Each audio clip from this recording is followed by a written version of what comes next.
Good morning, everyone. Welcome to the webinar, Utilizing Licensing to Expand Your Business, as the third plenary session at the HKTDC International Sourcing Show Online.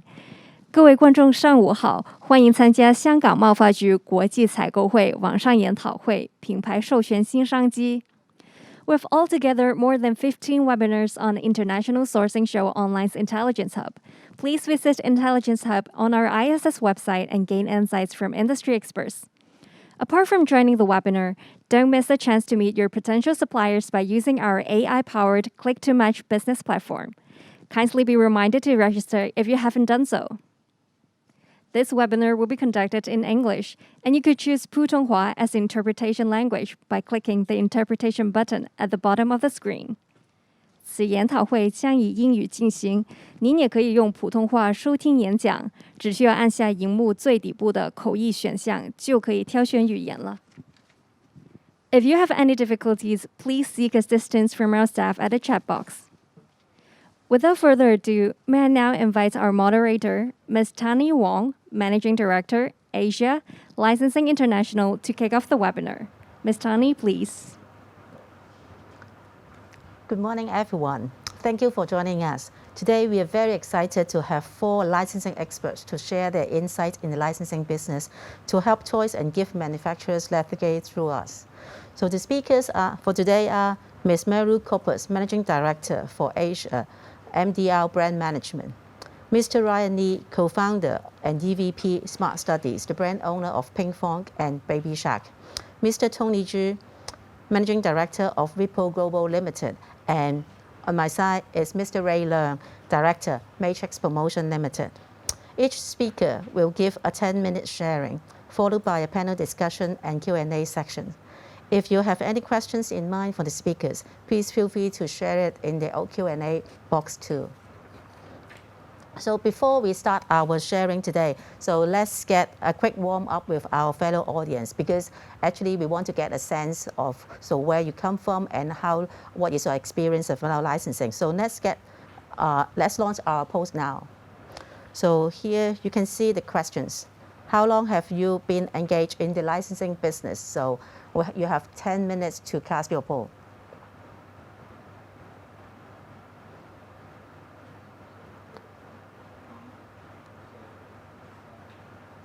3 more minutes, 3 more seconds. Okay, so let's look at the result. Wow, it seems the majority of you have not started licensing yet, and that's why this is a very valuable section and useful sections for you guys to stay behind for the next 60 minutes to understand what is licensing and how licensing can help you grow the business. So now I would like to invite our first speaker, Ms. Marilu Corpus, Managing Director for Asia MDR Brand Management, to share with us the fundamentals of licensing industry and how to use licensing as a marketing tool.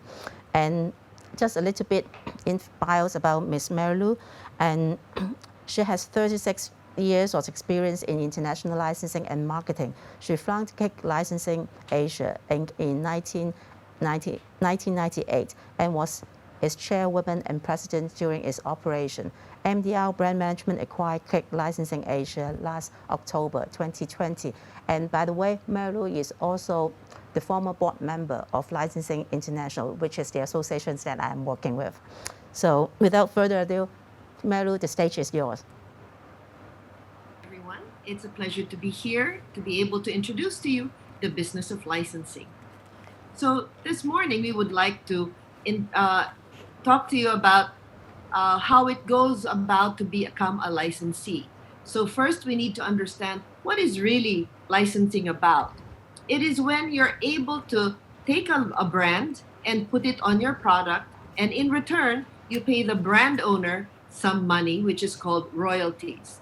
Now, the other section you need to understand is also who are the people who are involved in a licensing arrangement. So for example, if you are the one taking the license, you are the licensee.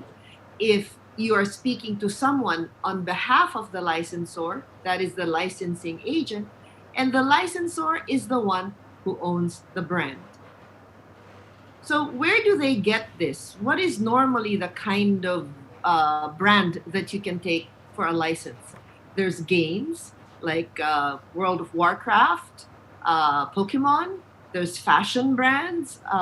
There's celebrity food like Hershey, lifestyle like artists like Gaudi or Romero Brito. Entertainment is primarily what's on air in TV, and mostly it can be movies and TV as well. Publishing come from books, of course, toys, and again, the movies. So these are the possible sorts of content. So who has the most important role in licensing? It's the brand owner. Without the brand owner, you can't take a license. Now, what are the rights that they give? By rights, I mean, what can you be allowed to do? You can do publishing, whether printed or digital. You can actually take television rights to either air on video on demand or whatever platform you have. You can do merchandise, which can range from anything from apparel to footwear, bags, etc. For promotions, you can, if you are a factory and you want to provide premiums, you can talk to the 7-Elevens, convenience stores, milk companies. And then there is the branded FMCG, which means fast moving consumer goods. If you are a milk company or a beverage company, etc., you can also take a license and put the brand on the pack of your product. And you can also talk about creating restaurants, exhibitions, small events, and theme parks. What are the things you need to consider when you're taking a license? Well, sometimes people want to make sure that when they take a license that the brand is popular, that if you're dealing with the China market especially, that the trademark is registered, and then that the licensor who you took the brand from will be able to support you in marketing or have their program on air. And then you need to understand where you're going to sell it through, what your distribution channel is, and how much it will cost you to take a license. So there is the importance of strategy. When you take a brand, you have to make sure you have the capability to sell the brand within the strength of your company. So, do you have the right distribution channel? Do you have the right pricing? Are you focusing on the right target market? And will you be able to do some marketing and have some budget to promote the product that you have taken a license for? You really have to do your homework. You have to understand if there is a copyright or trademark registration already done, because then if another company has registered it and not your licensor, you might get into trouble. And then you also have to understand the foreign exchange risks you have, because all contracts are mostly in US dollars. And so you need to understand how that will affect your pricing to make sure you don't lose money when you're pricing your product. And then you have to take into consideration free trade agreements in your region. And of course, the bank policies of each country, especially in China, regarding licensing and remittances. Also, you have to know what the acceptable business practices are in your territory for that specific brand. So, for example, in some countries, taking a license for a pig due to certain religious issues may not be practical. So then you might want to stay away from different kinds of things or brands dependent on the locally accepted cultural nuances. So what should your licensor provide? They should make sure that their trademark is registered, and they should equip the licensee with a proper artwork or style guide. Now, what is a style guide? It is a book that contains all the artwork that you can use for your product.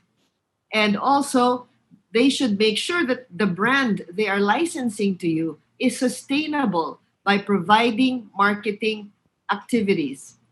And then there is the sensitivity, like I mentioned before, to cultural nuances, so that they should tell you if there are any indications that there might be a problem.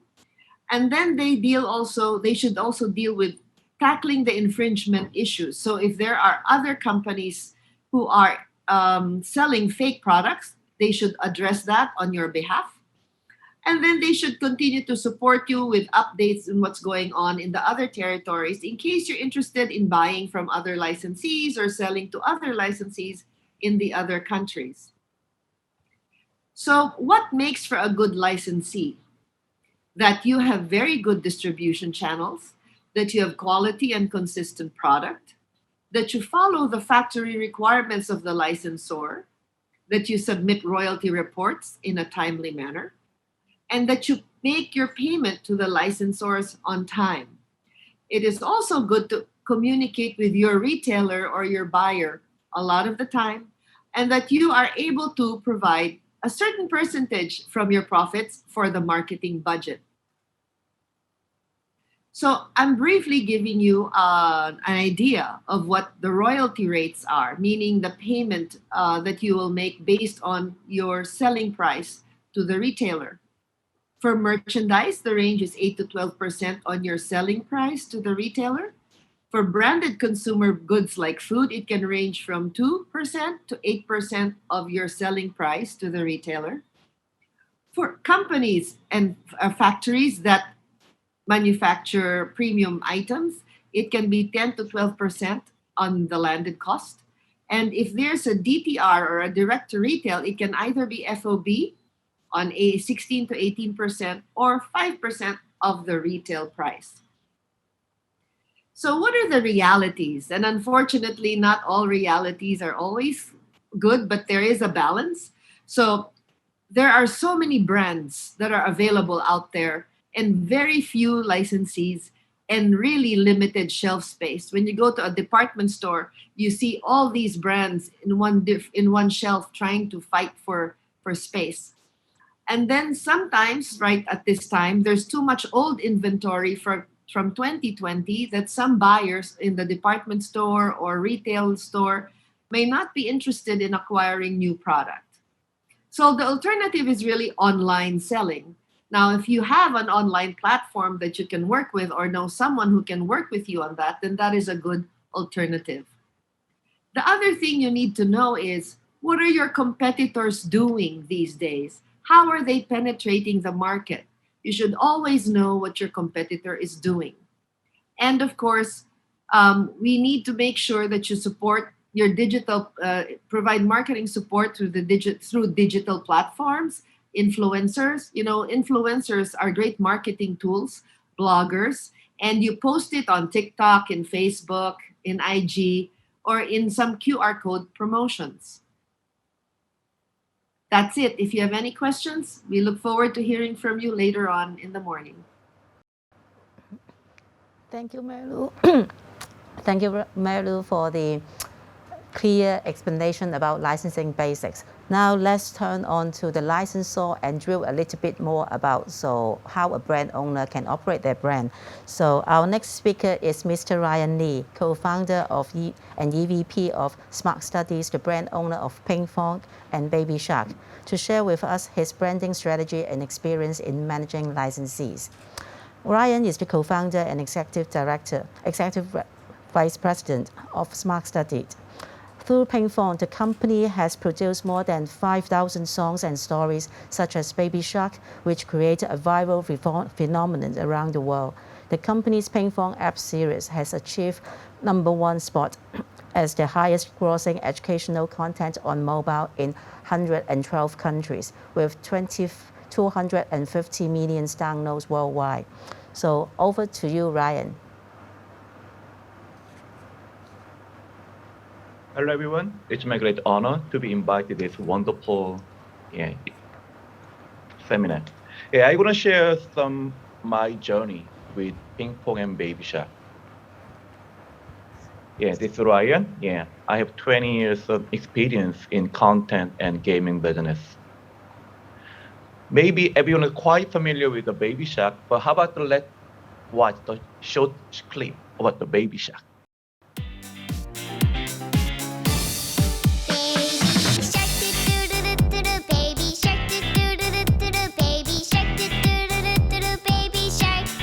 Mommy shark, do do do do do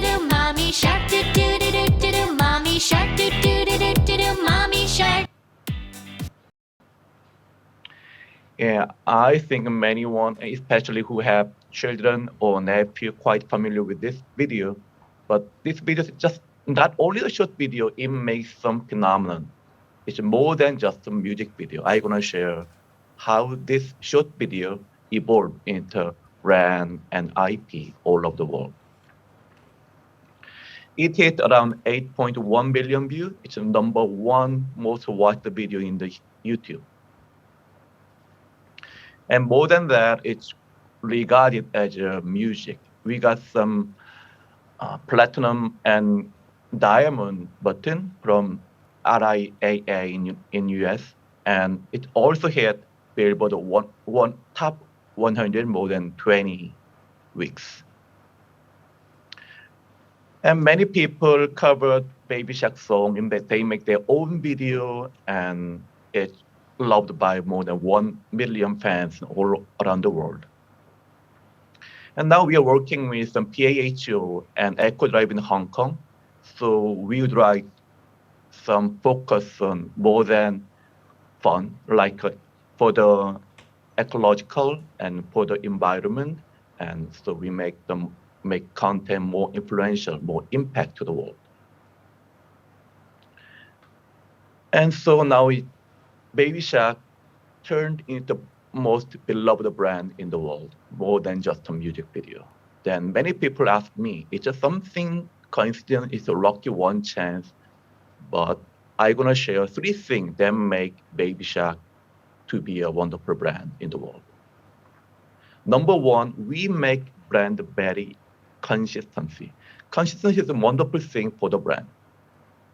There are lots of viral sensation in the world, especially in the YouTube. But many things just passed away. But what is the thing? How could make thing more than just one hit? So this is our image in the YouTube. Many people think ping pong in the screen, right? But most important thing is the color. We think color is the essence of the brand. So many people, especially kids, they can read English, right?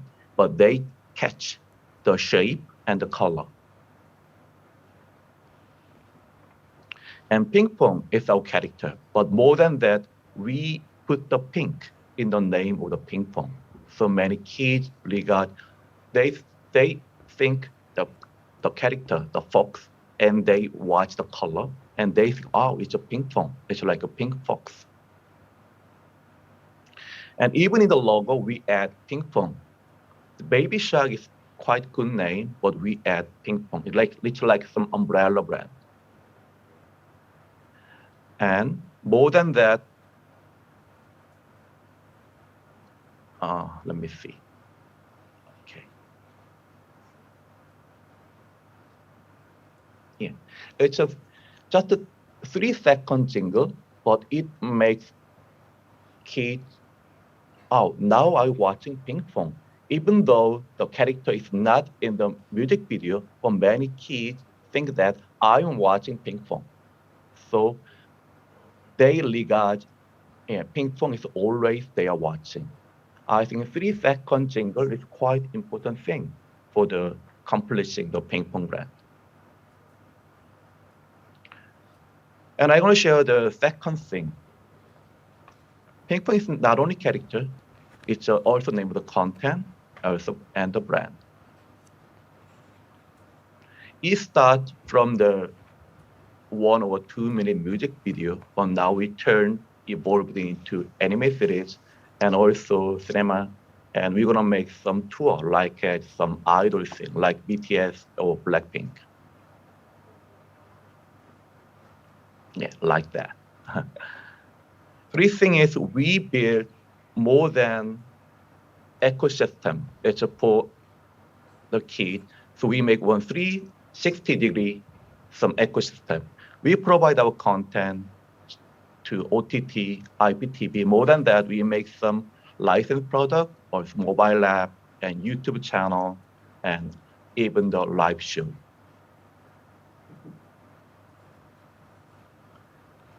So now we have more than 72 million subscribers on the YouTube. And also we make maybe some character company, they only license the character, but we make more than that. We are the company make wonderful content. We make some branded content with our licensee, like Hasbro or Huawei or another company.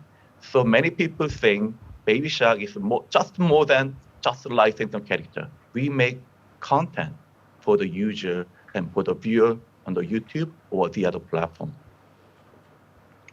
Also, we have make some content with BT21. It's a character of BTS, and we have some influential content. We make some content for the Singapore or some NGO in Hong Kong. We make some branded content for environment using Baby Shark tune.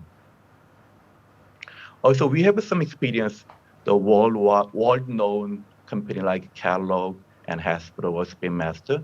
So we have some good impact to the world. Not only licensing our content, also make some collaboration with them. We make some win-win situation with a world-known company like that.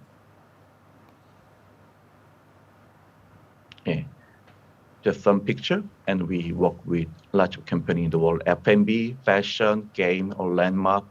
So we would like to make our partner to achieve their goal and also make kids and consumer make them happy on their daily lives.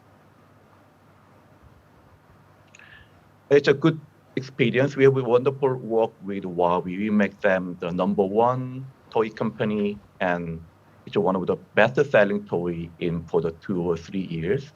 And also we have worked with Nestle in Indonesia and Malaysia. More than selling is quite good. More than 12,000 ice cream sold just for 4 days. And for the content side, we deliver our content more than YouTube. Like we are working with Netflix, Roku, or Yoku, or the other distributor in the world. And many people ask me, what is next to Baby Shark? So now we are working with Nickelodeon. We will release the Baby Shark Big Show. It's an anime TV series. It will be releasing on this March 26th. And it makes Baby Shark more than just one music video. We have some story. We're gonna tell maybe what's the mom's job, who is the friend with a Baby Shark, like that. So we're gonna release some friends like an octopus or whale. That's gonna be some good effect, more than Baby Shark. Yeah, we have another character like a dinosaur and car. So we'll deliver another IP to the world and we'll impact the kids. We'll show another good character to them. So we design how children experience more vivid and more colorful through our content, and we make every experience in the kids quite important. Everything is quite important for the world. And thank you for listening. And if you have any question, just ask me after the session. Okay, thank you. Thank you, Viance, for sharing with us the role of a licensor and also the brand strategies of how to manage a brand. And our next speaker is Mr. Tony Zhu, Managing Director of Vipo Global Limited, to share with us his experience in using licensing to grow his business in mainland China. And for your reference, Tony is the founder of Vipo, and he is also a frequent speaker of Licensing International's Licensing Academy program. And he is also part of our members in our think tank. And since 2019 and 2020, he is also sitting on the judging panel of Licensing Excellence Award. And Vipo focus on design, manufacture, and marketing of genuine branded products. The cooperated license brands such as Disney, Moomin, Snoopy, The Little Prince, and Pepper. So now I'll pass the stage to Tony to tell us more about the role of being a licensee. Tony, over to you. Okay, thank you, Tani, for your introduction. I'm very honored to share with you about our ideas and history as a licensee. I also thank Marilu, who is my teacher when I was a student in the to study in the licensing university. And Riley also, thank you for the baby shark. I'm a fan for this brand. My daughter like baby shark very much. So as you two already introduced about the basics and so many detail about how to define the industry, so many things. So for me, I directly to introduce about how we do as a licensee and our experience and challenges as a licensee in Asia. Firstly, our company is an innovative company. We starting from Peppa Pig, we do toys, Peppa Pig, PG Masks, My Little Pony, also like PG Masks. So we do many toy brands in the early years. And recently we have transferred from a toy licensees to a more lifestyle licensee from Moomin. After 2018, we do Moomin. After that, we start with Snoopy and Little Prince. So we have worked with, as a countryside, we work from the Asia, Southeast Asia. Later, we work a regional licensee in Greater China. And as the industry side, we work from a toy licensee transfer to a more lifestyle licensee. So I would like to share step by step about the challenges first. As an OEM business, the challenges, as Tani mentioned, that most audience is not doing the licensing yet. So I would like to share that our challenges before we become the licensee. I believe that many of you also have the similar challenges, which is low profit and the customers have low loyalty. And if you have an idea that without a license, you do some products and which is very easy to copy by other competitors. And also when we do some projects, we cannot control the business process because you don't have a license and all the projects is OEM based. If our customers that stop the project and then we have no choice. And when we talk with customers, we have less negotiation power because as an OEM factory or OEM company that customer have many choices. They can just visit the HKTDC trade shows. They can find many similar company provide the similar products. So this is the challenges we have. And after we start the licensing business, that the first we need to do is the investment. As Marilu mentioned, we need to pay for the minimum guarantees, and we need to have the contract compliance, and we have the factory audit cost, also product development, also the PLI. So all these are the costs, also the requirement from the licensor and the agent as a requirement for the licensee to do. But this is some reference of the items that we do. If you see that we, from the starting, that we target to do more DNA strong products, which is 3D products. And that's, we believe the investment is higher, but the return is more long-term. That's why from Peppa Pig to My Little Pony, different brand, you can see most of our product category is focused on 3D relevant products. And these kind of products have very high investment at the beginning. Like if you see the Olaf from Frozen, this is made by the different tooling, and the tooling investment of a range of products is very easily to surpass our MG.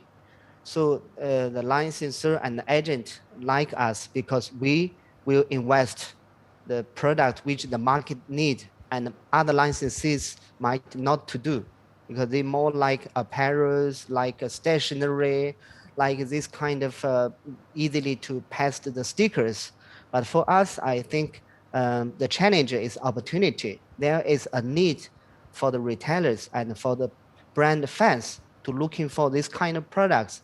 So we focus on this range and we get a good return in the maybe in the latter, then the second year, the third year, the return is coming back. The first year is very hard. And as a reference, some point, a higher gross profit, because when you have some products which others do not want to do, and you have a power to do that, you have a power to set your a little higher gross profit, especially compared to the OEM business. And secondly, of course, we can get more customers because for this brand, the customers, the retailers have no choice. So they have to buy from you and we can sell to more channels. And as some channels, if we only work as an OEM manufacturer, that the only customer is other licensees or other brand owners. But if we are a licensee, then we can sell to more channels. And we have stronger negotiation power, which is similar to others. So this is some reference of the product photos that we do. After we do the lifestyle brands at the licensee that we more near to the consumers, that we can get feedback from the consumers directly. How do they think about our products? At how is their feeling?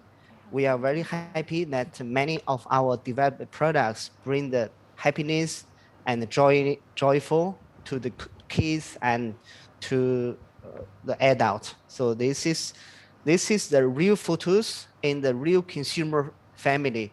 They take the photos in their house and send to some media, and we just take this to share with you. So you can see our moving range that they put the big lamps, small lamps, and the moving house. They make the DIY, and finally they can decorate this in their house, and they can use it in their house. Kids can play with it in their house. And see this one as well. Last year, Moomin launched the animation, and you see the kids, just the image when the kids are looking, watching the animation, and they have the true Moomin in their family. So how they feel, and they see the Moomin live in their warehouse. Live in their house, and now they see that they can DIY, they can assemble the moving house by themselves. This is a very exciting moment, and we receive many letters, messages from the parents, from the kids to express that how these products change their life a little bit. This is about the China market. I want to share more about this part because the organizers want me to share more, which is better for the Hong Kong companies. You might more interested to hear about our short experience. From later 2019, we started the China market. Before that, we do Southeast Asia, Europe, and other country. But for China, is a market that we always want to do. We need to find a good opportunity. And moving this brand bring us the opportunity. When we do, we find it's totally different compared with we do other market. Firstly, about the market scale. I believe that many of you, when you mention China, the idea, the keywords is a big market, is very huge. Yes, it's true, it's very big, but it depends on the products, and some items even it's not as sell good as in Hong Kong, in Taiwan, Singapore. So if the China market require a little bit different products, when we transfer from the other countries' product to China, we feel that maybe only 10 or 20% products fit, but most of the product don't fit the China market. So it's big or small, it depends on how your product match this market. Second, about online and offline, everybody is talking about online and offline. For China, there's no choice. Every company have to do online and offline, have to do together, because the customer is requiring that before they buy some items in offline, many consumers, they will go and search whether they can find in Tmall, whether they can find in Taobao. So if they have some questions, they will also search. If they cannot find that these products online, especially as a new items, and this will influence their purchase decision. And also, if we have online merchandise, it also lead people, they will delay their purchase decision. They might go back and take a photo. They will think, oh, I will search online. So they will bring this, they go back home and they want to buy offline. They want to buy online. So this is an opportunity and the thing we have to do online and offline both. About the price level, I heard some question that China might require a higher or lower price. Maybe they think compared to Hong Kong or Europe, maybe China is much more price sensitive. But that's not the truth. It really depends on the channels. Some mass market, the price is really, really cheap than the other overseas market. But many market, typical markets, special stores, the price is not cheap. And if you set a very cheap price, even the retailers are not happy. Why you set this at this price that we don't have enough margin? And when some other customers visit our store and you offer this low price items, but they only buy one product, so I want a higher price level range. So it really depends on how your channel is requiring. The price level might not low. This is for your reference. And about the product quality, I don't know how you think that previously many people think when you sell to Japan, when you sell to Korea, it's a higher quality level, and when you sell to Europe, it's a little bit lower than Japan. And when you sell to the US, the key point is about the price. But after we do the China market, our concept, our idea changed. The China consumers is more have higher requirement about the quality, especially about the online sales. If the product quality is not good enough, and then they can easily give some bad comments, and this will ruin the sales. So the China customers have a higher product quality requirement. And again, about the product specification. Because China customers, they see so many advanced functions. Maybe in the Europe, they require that the basic function is okay. But for China, you have to think that the China customers, they see so many things. And they require, for example, one items using electronics. If you are using the battery, and many customers that require should be chargeable. If your product is not chargeable, and it might be a disaster, because before they buy, they think, oh, I need to buy the battery, and the battery can only use 1 day or 2 days. Oh, that's headache, and that's very expensive. It's better to use chargeable. This is only one reference, and there are many others that China require a different specification compared with other countries. And the business term, it's very normal to have purchase, to have consignment, and it depends on the size of the retailers. If they are a very big retailer, they have many shops, and most the term is about consignment. I think this is similar with other countries. And the purchase is for some limited channels. They have like 2 shop, 5 shop, maybe you can talk. Once they have 50 shop, 100, it's very hard for them to work best on purchase. And the payment is it depends on how you negotiate and how strong is your products. And most payment is like 30 days. Also, the purchase can be delivered on cash. So this is not a quite big difference. But again, there is a high risk if you don't have negotiate well about the payment to set your bottom line. If you can accept that these channels you are not familiar, but when you enter, the payment term is not what you want, and we need to set a bottom line that within which range we can accept. But when after you surpass over which limit, and we need to stop or hold the payment, hold the delivery until we receive the new payment. So this is what I made a summary in a short time about the China market. If you have questions, you can ask me in the discussion site. Okay, thank you. Thank you, Tani. Thank you.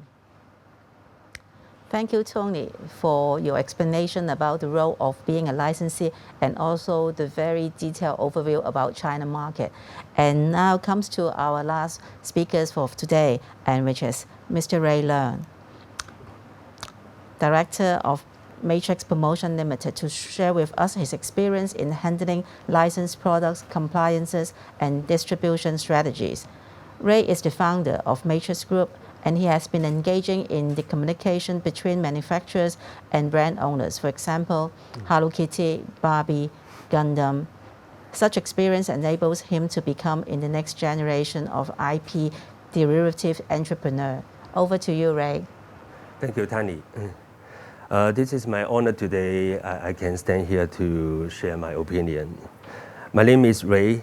My company is Matrix Promotion Limited. I have been in the customized merchandise and gift industry for over 15 years. And my major customers are those corporates and brands in Hong Kong. And I start my first licensed merchandise project since 2015. I remember when I kickstart to work with a Japan IP licensor, I learned a lot. So, and I start my, and I learned, I have fully understanding of their expectation, their procedure, and their requirement. After that, I also work with some other international IP, such as Disney, Mattel, and Hasbro. Therefore, today, I would like to share my opinion, my experience, how to handle a license project.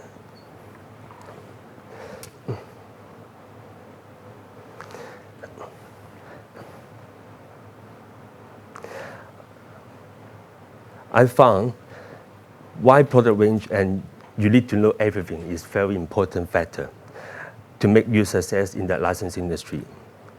You are required to share all-round production experience and attractive showcase. It is a very key consideration when they evaluate the vendor is able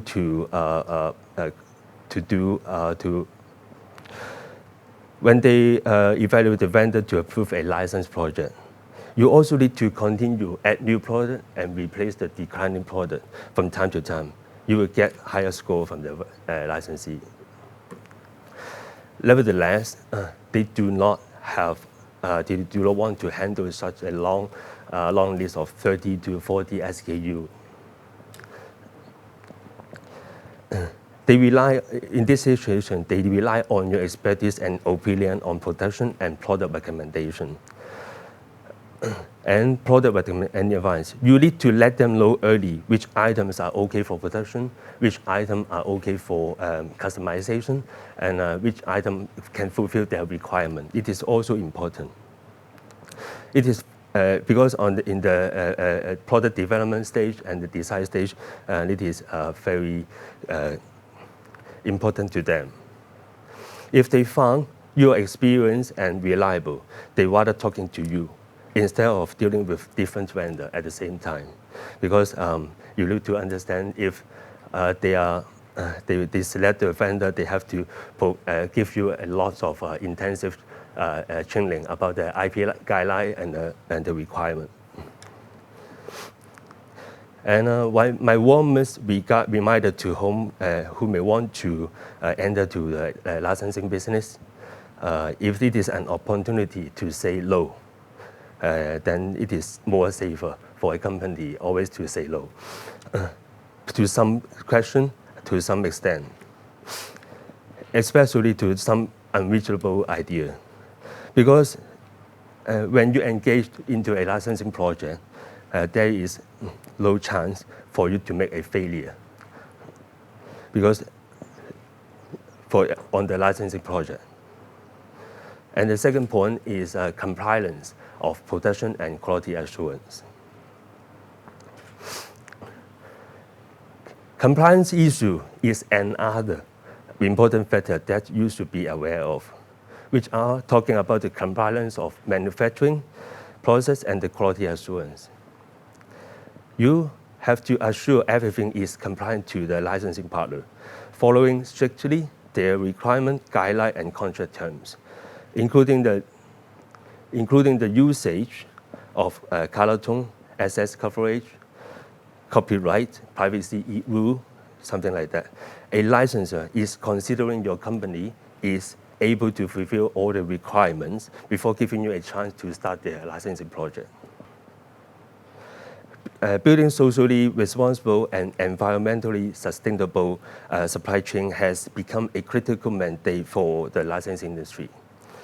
I believe you have to evaluate yourself and your subcontractor. Make sure they are qualified to reach the requirement of the licensing of your licensing partner. For example, when we work with Disney, we have to make sure our contractor can fulfill the requirement of Disney. They have the certificate with FAMA, FAMA. It certifies the production of Disney products covering human rights, the safety, integrity of products, and the environment. Because licensors contract their business and brand to the licensee, and the licensee either manufacturing themselves or subcontract to their third party. The licensor might not able to control over the supply chain. Then the licensee rely on you. You have to take effort to protect their interests. If you want to engage in the license market, you must make an effort to understand the requirement of the code of the conduct, discuss more compliance issue with the licensor from time to time, or sometimes you have to make a solution for them. Of course, another point is the quality assurance. I think I have no need to elaborate a lot here because people in the licensing market already expected the high quality level. And because the merchandise in the market already represent the IP image. You need to have understand the consumer is also paying premium to buy the licensed product. So you need to have their own quality control management and planning to the licensor before the projects begin.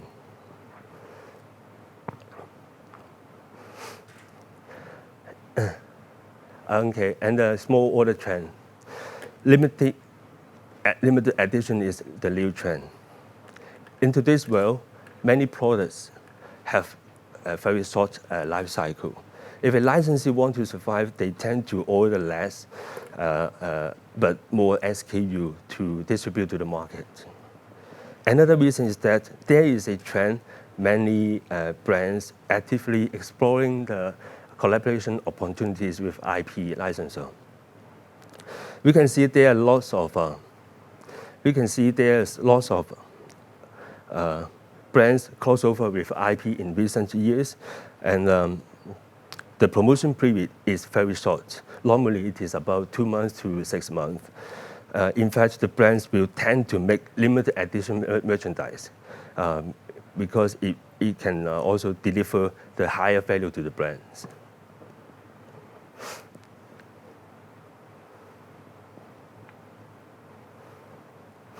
The problem is here, how we can get it done with high level of customization but in small batch production.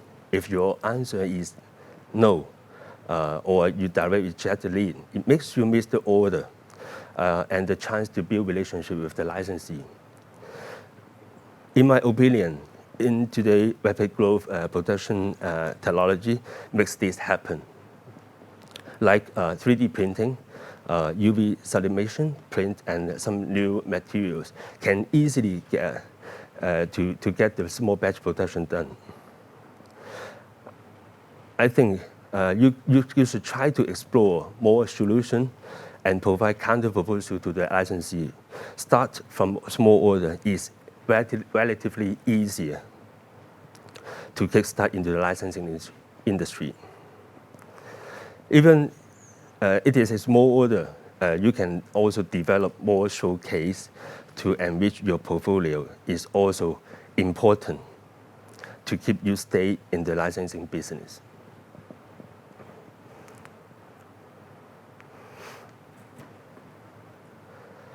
Let's come to my conclusion.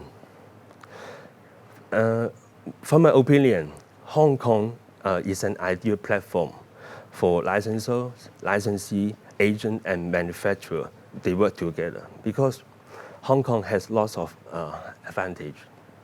Hong Kong has been chosen by some international licensors because Hong Kong has a lot of advantage like respect of IP protection, respect of the business agreement.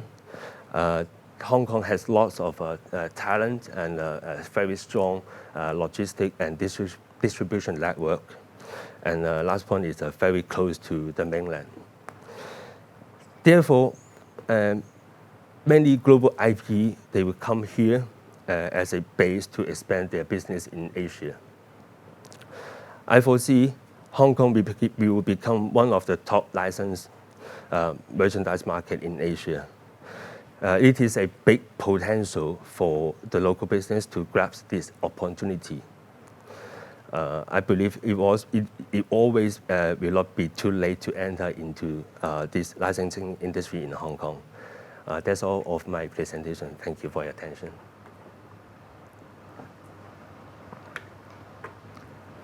Thank you, Ray, for your sharing. And actually, I totally agree with you that Hong Kong actually is a hub for IP licensing.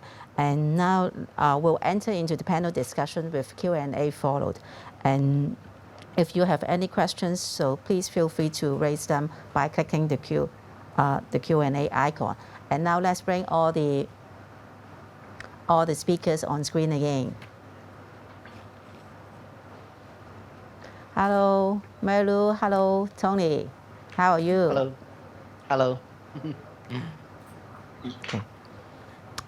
So I guess we all agree that this is a very exciting section for us to get together today and to talk about how licensing could work and then help business growth. And here I would like to talk more about the content of your excellent presentation a while ago. So maybe if you have, again, so for the audience, if you have any questions, so feel free to click on the Q&A boxes and let us know, and I'll help you to ask our speakers here. And if there's no questions, and let me maybe forward questions to our speakers first, maybe to Marilu. Well, so during your presentation about the licensing basics, do you think that licensing is effective, cost-effective tools for the SME to expand their business? And if not or they should consult a licensing consultant to start with the business, or they can do it themselves? Okay, licensing is not as easy when you get into the details of negotiating and all that.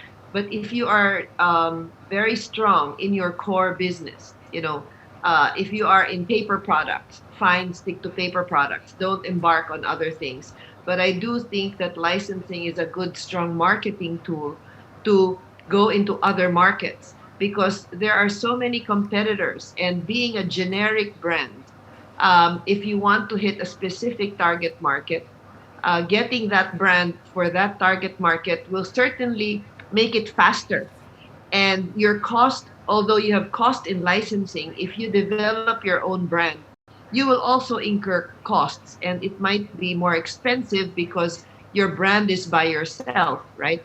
But when you take a licensed property, you are with other product categories in the department store, in the supermarkets, so you have that support also to show that your product is quite good.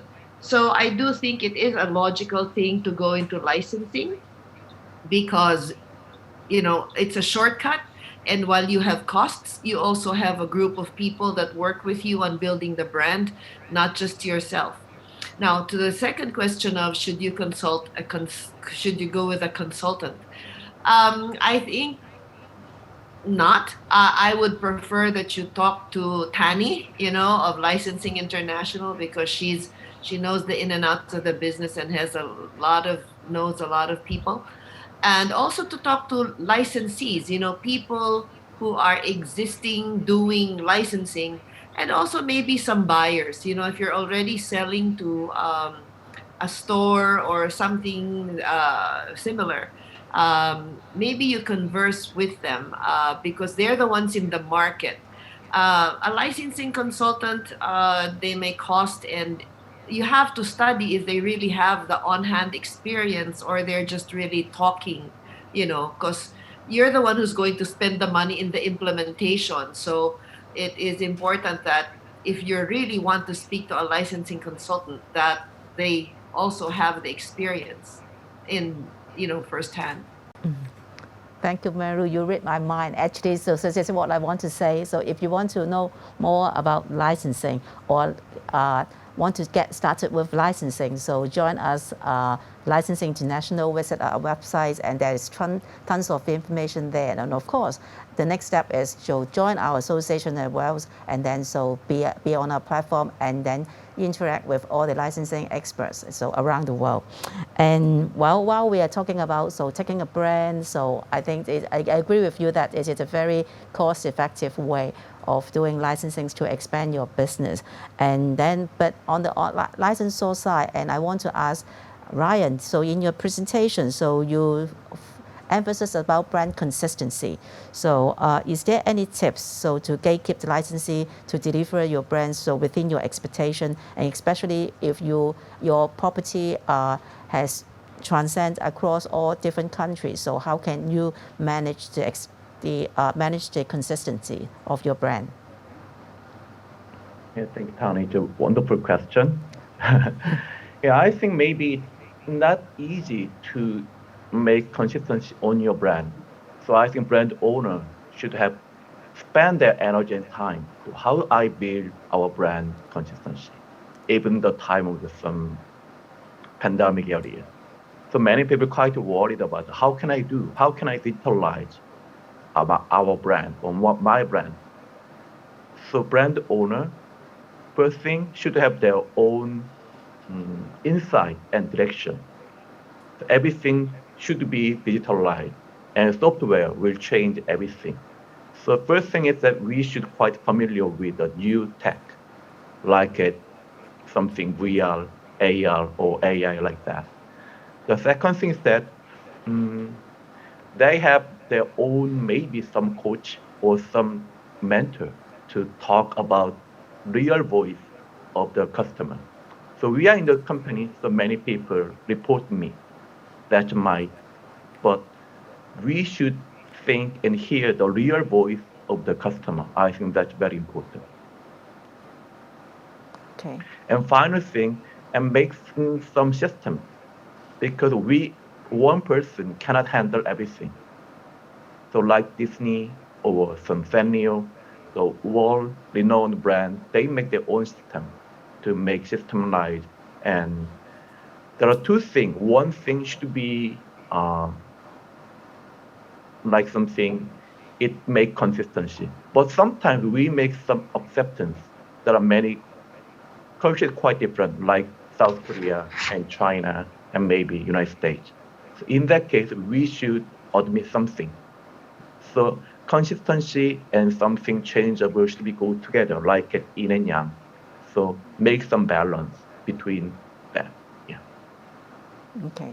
Yeah, thank you, Ryan. So Thank it's you. more like Yeah. so building a system, so and also a framework, and then to kind of put everything into a system and stay true to the brand DNA, which is very important, and with a little bit of flexibility as well, because actually different countries, they may have differences in culture, in practices, in knowledge, right? Okay. Right. Thank you. And so my next question is to Tony. And so, so actually we have a lot of audience from Hong Kong, and they are very interested in China market. And do you think is there any advantages for Hong Kong-based manufacturers to develop licensing business in mainland China, or specifically the Greater Bay Area? Yes, Tani, I do believe there are some advantage for Hong Kong company to build licensing to extend their business in Great Bay Area. I think that there are some similar brand recognition, not for all China, but for South China, which is very close to Hong Kong, and they are watching TVB as well. Many consumers, when they are young, they watch the TV program TVB, and many Hong Kong people and Canton people, they speak Cantonese. So there are many similarity from the Great Bay area compared to the Hong Kong. And also the frequently communication, especially before the coronavirus period. Before that, the traveling is very frequent. In some region, if Hong Kong is popular, in some shopping mall, Hong Kong have the event, Shenzhen, Guangzhou, and nearby cities, they can know easily, and they visit every month. So I think if the brand is popular in Hong Kong, there's a very high percentage possibility to be successful in here. This is the advantage for the Hong Kong company. Tani. Thank you, Tony. And okay, so I have a question for Ray as well. Yeah. So you have been working with different brands, so Japanese and international brands. So Yeah. is there any differences between working with the Japanese and the international brands? Actually, I found there is no big difference because they all follow the very strict procedure and requirements. But one interesting point is when I work with Japan IP licensor, I found they more emphasize on the story of the brand, of their IP. When you take effort on their assets and designs, or you also have to check to study their story, because they believe if you can know more about their brand, know more their story, you can make the quality better. Yeah, for some international and Western brands, they more tend to emphasize on the procedure, and the back and forth time is a little bit longer. So this is some interesting point here. Thank you. And actually, there's one question from the audience for you as well. Yeah. So they're talking about, so the trend is doing quicker turnaround and small quantity orders. Yeah. But then actually for the compliance work and also the quality assurance work, so it doesn't, it will not become less because of lesser quantity, but actually you have to do more. And then will it eat into your margin? Yes, because I mainly contract out my manufacturing place in China, mainly in China, and we can control our costs properly. I think, I think we have to manage the quality. This is my first effort that we have to do to the licensee. Yeah, and we have to develop our own merchandising team, our own quality assurance team. We have then we can follow up the whole production and make sure the quality and the compliance issue can reach the requirement of the licensor. It is very important. For example, we have to send our people on-site checking. We have to do some factory audit. We have to do some interview with the owner. So we have to understand their showcase of their customers, other customers. So then we can evaluate the quality of the factory case by case. Yeah, we have to report to the licensee for this. Okay. Thank you. And also, there's also another questions from the audience, and which is to Marilu. Okay, so so in your last slide, Marilu, so you mentioned about the new realities in the market, and such as the imbalance rate between brands and licensees, and limited shelf space in Southeast Asia. So does it mean that Southeast Asia is currently underdeveloped in licensing, and would it be a hidden gem for Hong Kong suppliers to explore such market? Yes, especially now, a lot of licensees, they don't want to locally develop their own product anymore. What they want to do is they just want to import from existing sources. So what we've been trying to do is match them with some companies, overseas in outside of Southeast Asia, so that if you have a licensee in Hong Kong or Taiwan, that these companies can buy from outside of the territory, because as you see, Singapore and Malaysia, the markets are not very big. Indonesia, of course, is a big market, and there are retailers, for example, in Indonesia, like Indomaret or Alfamart. They have 15,000 stores each. So, but like Tony's experience, Tony was saying, these are also things that you need to watch out for, because if they are purchased on consignment, and you're talking even if it's just 12 for 15,000 stores, it's a lot to deal with. So you really have to work with a local distributor, I believe, that knows the market and understands what kind of product the market is looking for. But yes, there is an opportunity for these companies to spread out into Southeast Asian distribution. Okay, so thank you, Marilu. And now let's twist a little bit, and then so from Southeast Asia, and then we move up to China market. So Tony, it's your questions again. And so what do you see about, so as Marilu has said, so actually Hong Kong-based manufacturers will have advantages in the Southeast Asian market, especially now they prefer to import products and don't want to take on orders instead of developing their products. It's more cost effective. And how about the China side? So is there any advantage for Hong Kong manufacturers to enter China? Yeah, as I mentioned, that Hong Kong people might know China market better than the Southeast Asian market. Southeast Asian market is, I have nearly 5 experience to deal with different retailers and distributors. But for China, what I suggest that the Hong Kong company, even they have the advantage, but I suggest them that they need to have confidence for China market, which is in Hong Kong, the retail market is very mature. No matter for which kind of business mode in Hong Kong, you can find in China, you can find the similar way of how China company are doing it, but in a large scale. For example, if you see the Leung in Hong Kong, and they have about 10, maybe 15 shops, and in China they are similar company as well, but they maybe have 50. They maybe have 100. If you can work with Leung in Hong Kong, and you can work in the similar business model company in China as well, and Hong Kong have homeless as a retailer lifestyle, and you can find the similar style in China as well. And the market range and also the consumers is the similar. So what I say, the price level or the development level is different, but if they have the similar kind of the retail channel, and they have the similar positioning, And for Hong Kong people, you can easily see that in Hong Kong, I have this maybe 10 or 20 customers.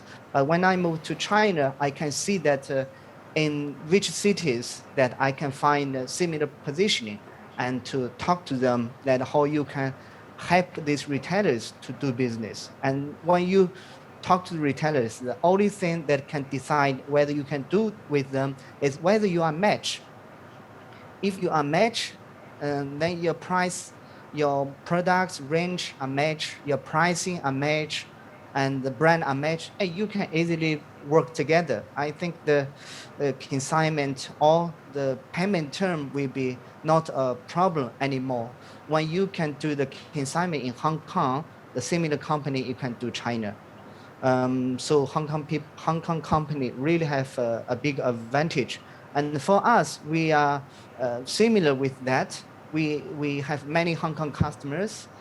So we are looking for the similar position in China company and work with them. Just to show them in Hong Kong, we are working with Leung, we are working with Bruno, we are working with Homeless, we are working with S-Light. So this is your benefit and this is your advantage. Thank you, Tani. Thank you. It's good to hear that. So we have lots of opportunities for the China market. Yeah. And my next question is to Ryan. So you actually, so in your presentation, we found that so you have a fully developed or diverse content ecosystem and covering so online, offline, webs, and different media platforms, and as well as merchandise. So do you observe that there is any change in, especially during the last year, and so we have the pandemic, and then do you see any change in terms of content consumptions from your from the audience or from the consumers? Thank you, Tani. So during Corona-19, so many kids actually in the home, and they spend lots of content through online. And in nowadays, many Korean watching some Netflix or local OTT, and they spend, I think, more than twice than before coronavirus. So everything should be digitalized and should be turned into content. So even my kids watching, they search more than Google. They just search everything in the YouTube. So everything should be like some content or should be video content or music content. So even nowadays in South Korea, Clubhouse is very popular over the people. Okay. So many brands should have their presence in the online on the or the software. That's a very important thing. But I think even after Corona, I think there are no after Corona, maybe with Corona, even after vaccine, we should adapt the new normal. So every offline, even offline brand, they have some presence or footprint in online. I think that's a very important thing. And maybe MZ generation, they're quite familiar with the tech. So every brand should turn into, or they make their own brand or something quite adapt to metaverse, like game or something like Roblox and or the other like a game like a Fortnite. So we should be familiar with the new world, like there are multi-universe in the world like that. Thank you. Thank you. So actually online and also digital content is becoming more and more important, especially so while we are getting into the new normal. And well, so we are almost running out of time. Maybe before we leave, so I actually have two more questions to ask all our speakers. The first one is, now we are actually in the Q1 of 2021, and so from your different perspectives, so what do you see about the outlook of this year, 2021? We still have 3 quarters to go. Who wants to start first? I can start. Okay. Yeah, I think, you know, last year was something that no one expected could happen and much less last this long. But I think while we should be optimistic, we also have to be practical. what we've started to do as a company is communicate. I think communication is really very important to keep your licensees and licensors engaged in the business and not to lose focus. I think, while this pandemic is happening, we still should view the business for the long term while looking at short term opportunities. So it is still going to be tough, and then I think, it's still quarantine in some places.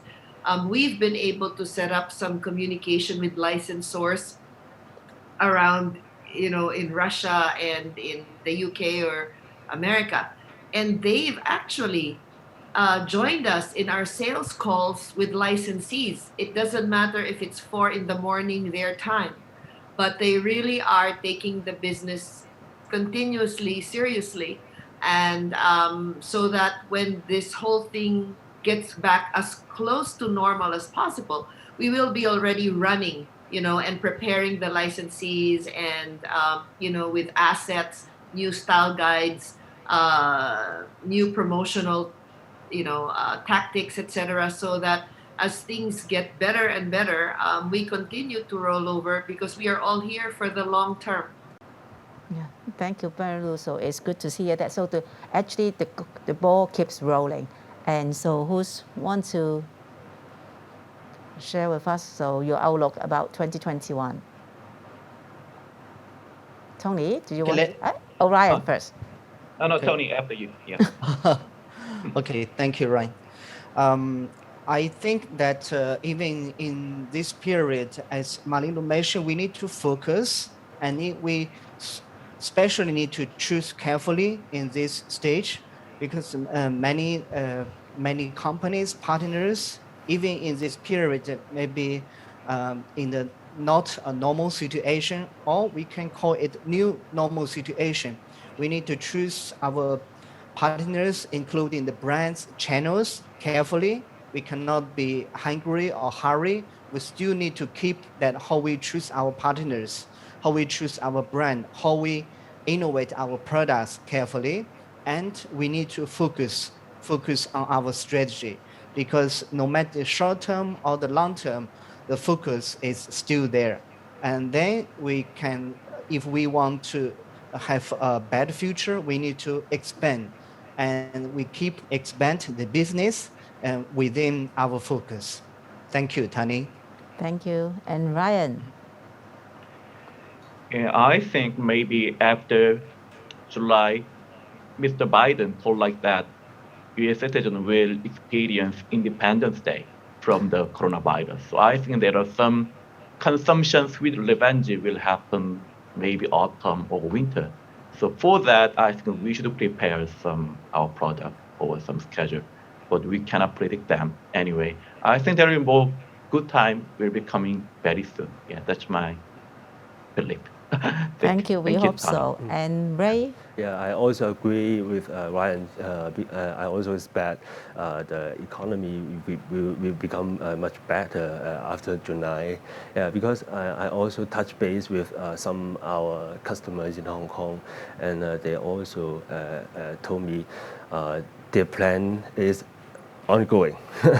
So I believe this is true that the economy will become much better after July. So Thank you. So actually, so we have a